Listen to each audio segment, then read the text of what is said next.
see shit from a mile away. I don't think people realize that. I can have a conversation with you for 5 seconds and know your way is gonna call. After today's court hearing, Durk's chances of release are now 0. The court update states that federal authorities believe Durk paid to have 2 individuals targeted. The first is Stefan Mack, who was responsible for the death of Durk's brother, D. Thang. The second is OTF Jam's baby mother, who passed away after Durk discovered that Jam had been wearing a wire around him. The feds suspect that Jam holds the key to linking Durk to all 3 crimes. This theory gained traction after an Instagram live video surfaced in which Durk appeared to realize that Jam was wearing a wire, evident from Jam repeatedly touching his jacket and whispering. Hey, kid! I ain't gonna lie, my whole dream changed. I ain't gonna lie, like back in the day. Oh, my! Oh, dang! Like back in the day. Oh, look, he's about. Check on your man, I heard you got his head. I ain't gonna lie, man. Hey, when I was growing up, I don't have a dare. Architect. Having a dare. School trying to stop time. All that woofing on the net, it got your man shit. Metro! Shortly after the court announcement, it was revealed that over 230 gigabytes of digital evidence are being processed for discovery. This includes audio recordings, surveillance footage, and 20,000 pages of reports, with most of the evidence believed to come from Jam's recordings. OTF Jam is the same person whom Durk gifted $50,000 after his release from prison a few years ago. Steady crying, huh? He steady crying. Feed him.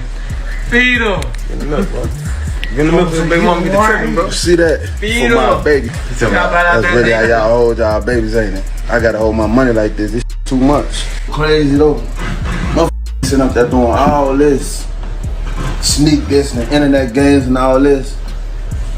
Up some money, do something. Like, we winning, bro. I can do whatever it is I want to do, I can do it.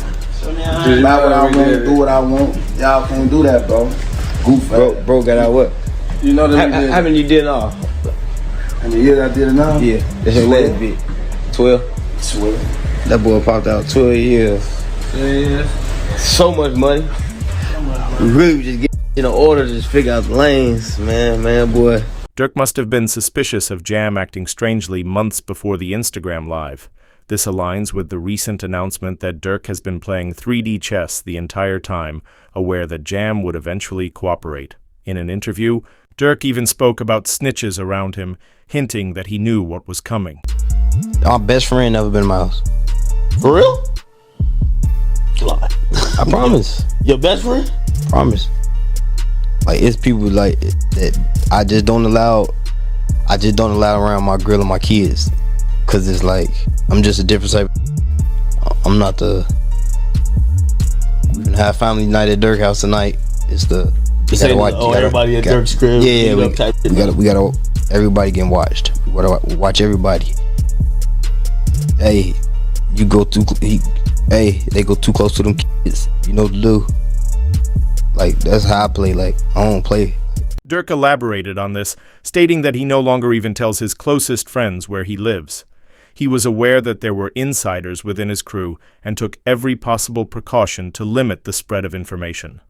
The tone of his voice made it clear that he was saddened by Jam turning against him. What? Tweak on my folks. Hey, somebody always said, slap a car. Somebody always said, slap a car. DK didn't realize that Jam was informing on him until it was too late. However, after Durk was arrested on the charges, he allegedly sent his goons after Jam. A report stated that Jam was found by OTF members hiding in a house outside of Atlanta. Sources claim Jam was dealt with as punishment for snitching on Durk, accompanied by a photo of the scene where Jam had been staying. Jam and Lil Pab weren't the only ones targeted for crossing Durk. Prosecutors also brought up another potential: murder-for-hire charge against him. According to an official statement, Durk's name appeared in an unsealed file from a Chicago case linked to the killing of Stefan Mack. Authorities believe Mack was targeted in retaliation for the death of Durk's brother, D. Thang, on January 27, 2022. While Durk hasn't been officially charged, he is being named in paperwork before his detention hearing. Adding to the speculation, court documents revealed an Instagram post from Durk that read, "For dang." Reportedly posted on the same day Stefan Mack was killed. Furthermore, Durk was seen on Instagram Live laughing, which many believe took place the day after Mack's death. This man, a passenger in that car, frantic at the sight. With the feds holding an overwhelming amount of evidence against Durk, including the 230 gigabytes we previously mentioned, most fans blame Jam for being responsible. In an effort to secure Durk's release, his lawyers submitted a request for bond proposing a $3.3 million bail backed by equity in his properties and cash from Sony Music. However, due to the severity of Durk's charges, the request was quickly denied. Despite this, the judge allowed Durk's legal team to present arguments for why he should be released. If they fail, it could mark the end of Durk's fight for freedom. One of the first points his lawyers addressed was the use of his lyrics as evidence against him. Prosecutors pointed to his song Wonderful Wayne and Jackie Boy featuring Babyface Ray, claiming the lyrics bragged about a killing. However, Durk's producer testified in court that the song was actually recorded 7 months before the incident in question. To support this, Durk's legal team obtained official studio records confirming that he recorded his verse on January 25, 2022, while the Pieb incident didn't occur until August 2022.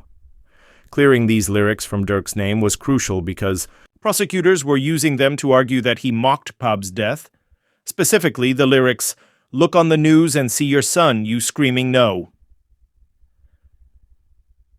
were being linked to Quando Rondo's real-life reaction to Lil Pab's passing. Then it's people like, you lined up somebody from your hood. Like, listen, I didn't. But at the end of the day, what's wrong with giving my friend the address? Oh, this is my boy. He lost his boy.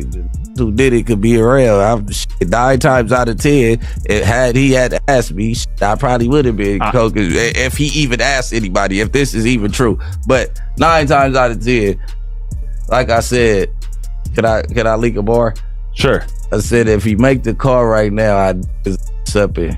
Right. Even more concerning were additional lyrics from the same song, where Durk rapped, "Told me they got an addy, they got the location, go." Prosecutors argued that this line implied Durk was informed of Quando Rondo's whereabouts and ordered his men to target him. The situation only looked worse when Brick Baby publicly stated that if Durk had ever asked, he would have dropped Quando Rondo's location for him. This further fueled speculation that Durk had a hand in orchestrating the incident. On my side, they got kids and a mama that 100% love them. And at the end of the day, bro, all this bull that we talking about is stupid.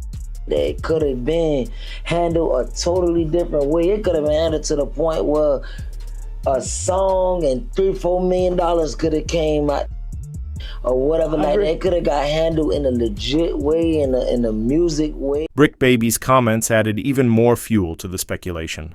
He defended himself, stating, "Listen, I didn't line up anybody from my hood, but at the end of the day, what's wrong with giving my friend an address?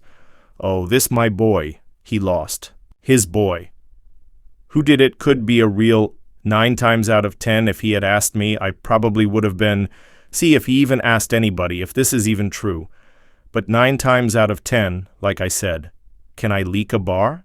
Sure, I said, if you make the call right now, I accept it right."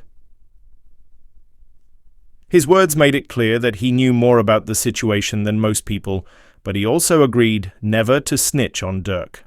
However, with prosecutors increasing pressure on Durk, his legal team responded by arguing that he wasn't being properly protected in jail. Reports surfaced that Durk's fast prison transfer was due to conflicts within his cell block. As a high-profile rapper, he was likely targeted for commissary and money, leading his team to believe that Quando Rondo was sending hits after him behind bars. The timing of this suspicion seemed significant because on the same day that these reports came out, both Quando Rondo and Lil Tim did separate interviews discussing Lil Durk. Lil Tim, the one responsible for King Von's death, stated that the entire situation should have been avoided and claimed that Durk ultimately threw his life away trying to seek revenge for a beef that they had wanted to end.